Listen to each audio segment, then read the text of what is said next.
හැබැයි බුදුරජාණන් වහන්සේ කිසිම තැනක චේතනාව කර්මය කිව්ව මිසක් ක්‍රියාව කර්මය කියලා කිව්වේ නැහැ.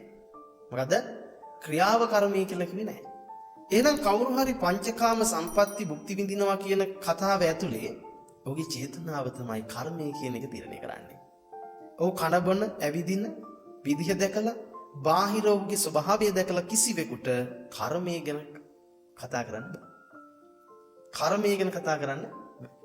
අපි කාට නමුත් බාහිර ස්වභාවය දැකලා ඔහුට චෝදනා එල්ල කරනවා නම් ඒක අන්තිම අසාධාරණයි, අන්තිම වැරදිද නැද්ද? අන්තිම වැරදි. නිසා අපිට බාහිර ස්වභාවය දැකලා කිසිවෙකු විනිශ්චය කරන්න පුළුවන් කමක් ලැබෙන්නේ නැහැ. ඒතර අපිට තේරෙනවා වැඩිපුරම අනුන්ව විවේචනය කරන්නේ, අනුන්ව විනිශ්චය කරන්න යන්නේ කවුද බලන් යනකොට? අනුන්ව විවේචනය කරන්න යන්නේ, අනුන්ව විනිශ්චය කරන්න යන්නේ වැඩිපුරම බැලුවම අපේ බෞද්ධයෝ.